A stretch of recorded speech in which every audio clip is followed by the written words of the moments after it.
pour que Ouattara puisse avoir les mains libres, pour que la politique soit muselée au service de Ouattara, ils avaient besoin d'espionner. Et l'espionnage n'est pas un fait nouveau. L'espionnage a toujours existé depuis les temps anciens. C'est pas aujourd'hui. Et les Chinois sont les maîtres dans ce domaine-là. Alors, on va écouter un tout petit peu et puis on va revenir sur les... Premier ministre de Côte d'Ivoire, Ahmed Bakayoko, avec Jeffrey Ashton. Qu'est-ce qui se passait réellement? Tout a été dit dans ce rapport-là. Cette enquête menée par ce journal indépendant d'investigation. Tout commence le 18 juin 2012, pendant que le premier ministre israélien de l'époque, monsieur Ehud Barak, c'est le monsieur qui est là. C'est lui qui a vendu le logiciel à Alassane Ouattara. Mais pour qu'il puisse vendre le logiciel, la nièce de Ouattara a joué un rôle, Nina Keïta, dont vous avez vu quelques images de la cérémonie de mariage qu'elle a eue. Donc, si le Nyamorodé, le procureur, là, il pense qu'il est garçon, il n'a qu'à venir ici à l'AES pour dire, il veut m'écouter. S'il peut répondre à ça, il n'y a pas de problème. Parce que quand il va venir là, nous, on va sortir le dossier et on va déposer sur la table.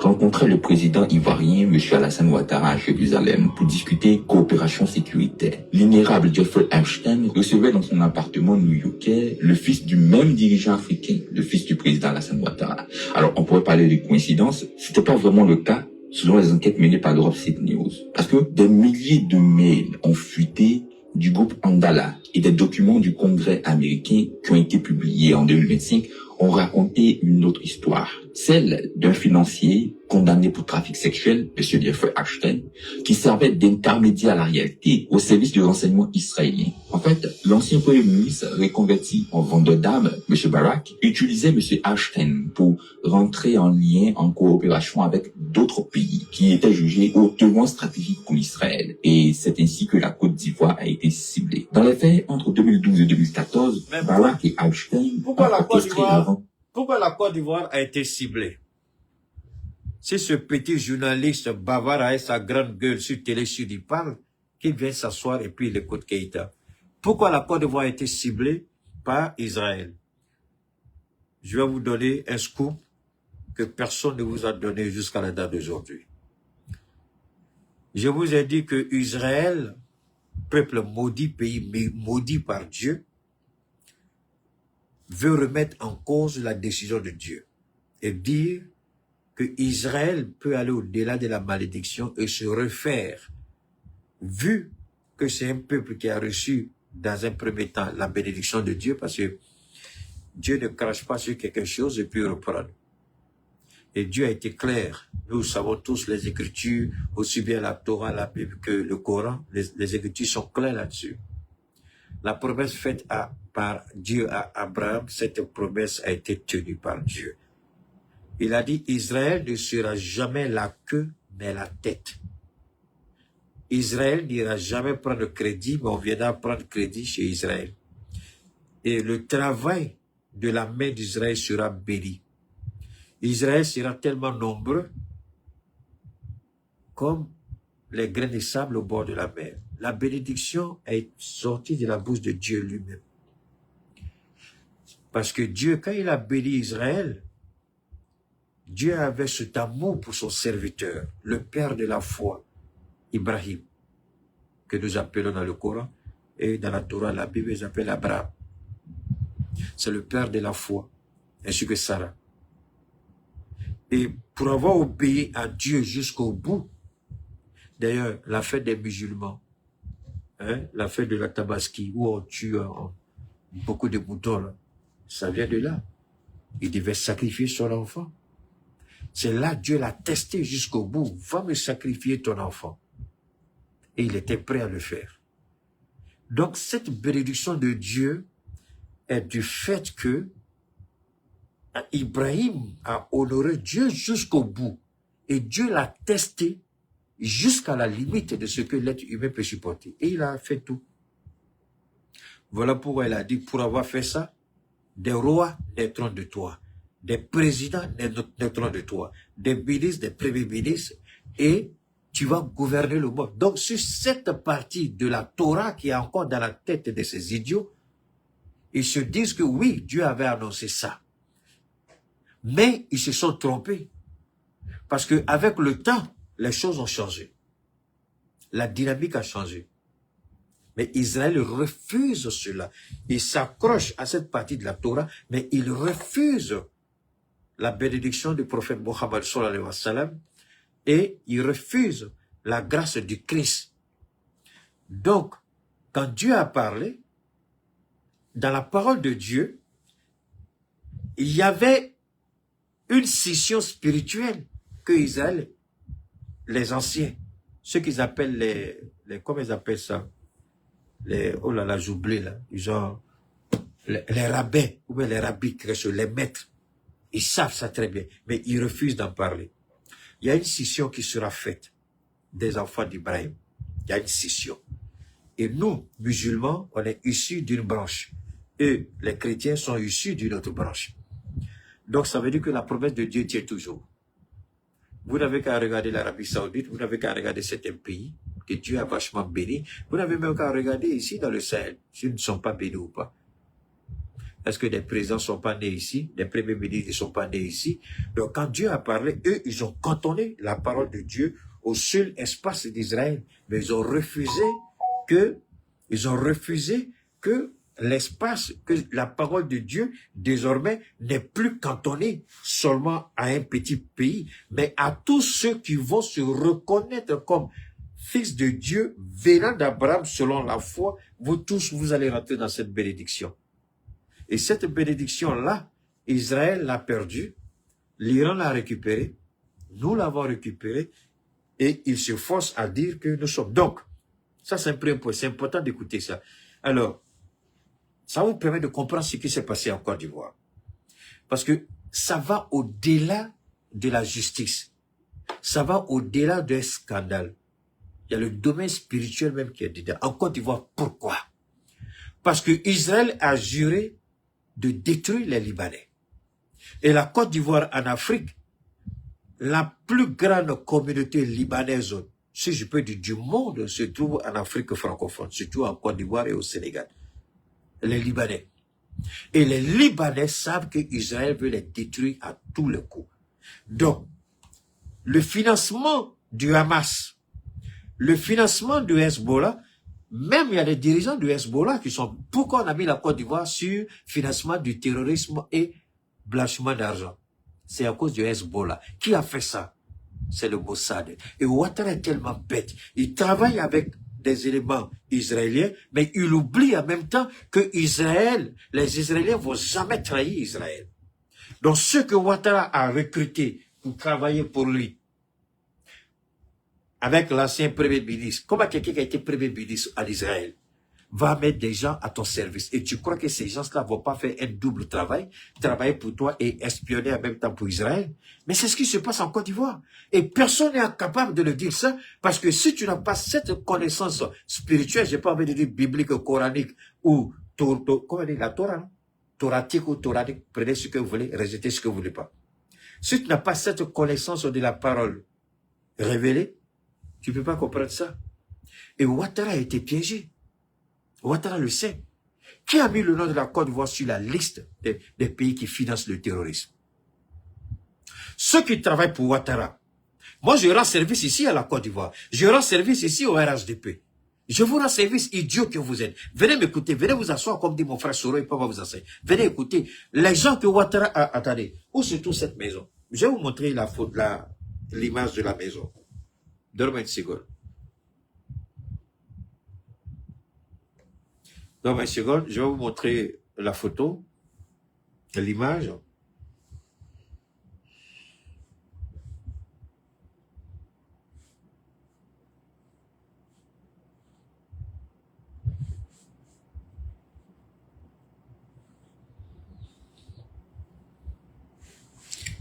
Oh là là.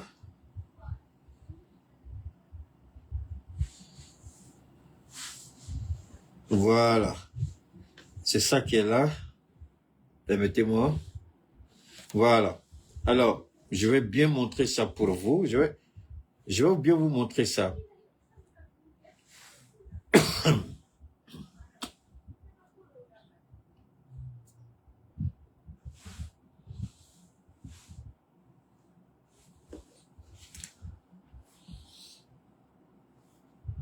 Donne-moi une seconde, hein. Ok, je vais rentrer ici, image. Voilà, c'est ça qui est là. Voilà là où les Israéliens sont logés. Ok, merci. J'espère que vous allez voir l'image.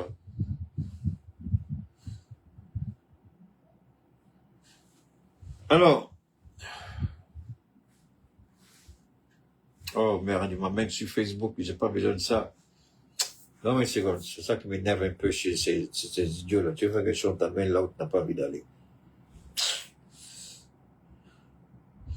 Alors, j'espère qu'on pourra regarder ça ensemble. Voilà, c'est bon, ça est là. Alors, je vais montrer, je vais essayer d'agrandir. Voilà, ça c'est une partie de la maison qui est là. Cette partie-là n'est pas trop visible. Je pense que celle-ci, elle est bien visible. Voilà, je vais vous montrer ça. Alors, voilà. Pour moi, c'est un peu compliqué. Et Ouattara, c'est que Ouattara a oublié. Merde, on est en train de m'emmerder encore avec des images. Voilà, c'est la meilleure truc, esplanade. Bon, ils appellent ça esplanade, je sais pas pourquoi ils appellent ça esplanade. Voilà. Alors, vous avez la meilleure image, c'est ça, voilà. Alors, Ivoirien, je voudrais que vous puissiez regarder ça. Voilà, alors, vous voyez là, ceux qui vont au plateau, permettez-moi, hein. Alors, quand vous allez au plateau, alors, je mets d'abord ici au niveau de, voilà, regardez bien. Ici. Ça, c'est au niveau de, regardez bien, hein, au niveau de Facebook, là. YouTube, là. Attendez, permettez-moi. Au niveau de YouTube, voilà. Vous regardez bien. Voilà. Ouais. Voilà. C'est ici que les espions israéliens sont logés par Alassane Ouattara. Les Libanais, en Côte d'Ivoire, tout le monde sait que le poumon économique du Liban, ce sont les compatriotes libanais, ceux qui ont demandé à l'époque d'Oufoué de leur donner un endroit où ils vont construire comme petit Liban. Oufoué a refusé. Aujourd'hui, les Ivoiriens sont clairs et unanimes. La Côte d'Ivoire, pratiquement, n'appartient plus aux Ivoiriens, mais aux Libanais. Et les Libanais ont su s'intégrer. Les Libanais, ils s'épaulent, ils cèdent, ils s'intègrent. Les prêts sont faciles. Ils cèdent. Pourquoi? Parce qu'ils ont mis un système en place pour que chaque Libanais qui travaille puisse contribuer à soutenir le Liban face à Israël. Et quand Ouattara veut consolider son pouvoir, il fait appel aux espions israéliens, qui eux-mêmes ont un sérieux problème avec avec le Liban. Qui est en train de détruire le Liban? C'est Israël. Qui est en train de détruire le Liban? C'est Israël. Qui est en train de détruire le Liban? C'est Israël. Alors, fais ma porte, il y a quoi? Allez, quoi? Faut aller. Donc, alors, Ouattara appelle ces gens-là pour travailler pour lui, mais en même temps, je ne sais pas si c'est parce qu'il est bête, je ne sais pas si c'est parce qu'il est idiot, mais il n'a jamais pensé qu'en appelant ces gens-là ici, il va s'attirer les foudres d'Israël. Parce que Israël, tout ça, les Israéliens sont trop malins. Ils sont trop malins. Quand Ouattara les a appelés, ils étaient contents parce qu'ils se posaient la question, parce qu'avec Oufou, ils ont tenté. Oufou a parlé de cela lors d'une de ses conférences de presse publiques. Quand une journaliste juive pose la question à Oufou, pourquoi Oufou héberge les Libanais? Pourquoi Oufou ne rompt pas les relations diplomatiques avec le Liban, du vivant d'Oufou? La journaliste a posé la question. Il dit, vous les Arabes, là, vous êtes malhonnêtes. Vous n'êtes pas sérieux. Il dit, depuis on a fait tout ça, ça a changé quoi? Vous avez rompu la relation à Israël, ça aboutit à quoi? Cette affaire que Israël veut chercher à maîtriser les Libanais en Côte d'Ivoire, c'est pas aujourd'hui. Parce que Israël a tous les problèmes pour combattre le Hezbollah. Et le Hezbollah est financé à partir de l'extérieur. Israël a créé le Hamas pour faire le contrepoids, mais ça s'est retourné contre Israël. Quand vous envoyez des espions israéliens espionner les Ivoiriens, vous croyez qu'ils vont seulement espionner les Ivoiriens? Ils vont aussi espionner les Libanais. C'est pourquoi la Côte d'Ivoire a été épinglée. C'était facile, puisqu'ils remontent l'information à leur hiérarchie en Israël ou aux États-Unis. C'est comme ça que la Côte d'Ivoire s'est retrouvée sur la liste et elle est capable de sortir parce que effectivement les Libanais qui sont sur place font le blanchiment d'argent, font le trafic de drogue et ils soutiennent le Hezbollah avec. C'est vous qui voulez vous attaquer avec nous? Il y a un baobab que Dieu a établi au milieu de l'humanité et ce baobab se trouve au sein de l'AES. Il s'appelle Keïta Cheikh Oumar. C'est le baobab de Dieu. On ne s'amuse pas avec lui. Quand vous envoyez les Israéliens espionner les Ivoiriens, les mêmes Israéliens espionnent les Libanais et exposent la Côte d'Ivoire. On ne vous a jamais dit ça.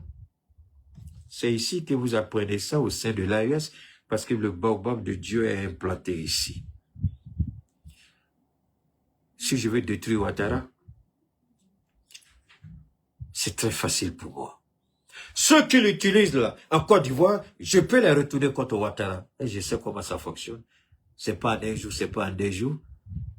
Ce que j'ai commencé là, si je fais 6 mois dans ça, ils vont descendre Ouattara. Faites-moi confiance. Je fais 6 mois dans ça, Ouattara, les choses vont se compliquer pour lui. Parce que la France ne pourra rien faire pour Ouattara. Les Américains travaillent selon le bon vouloir d'Israël. Et ça, je le sais. J'ai appris ça depuis les États-Unis. Et je sais là où il faut presser pour que ça fasse mal.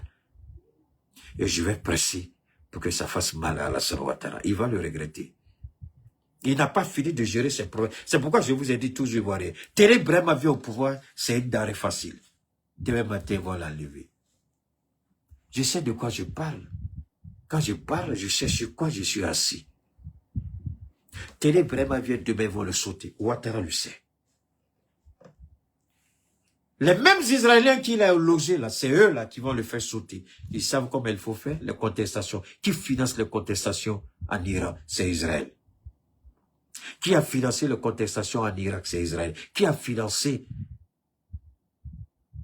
en Syrie, Libye et bien d'autres pays?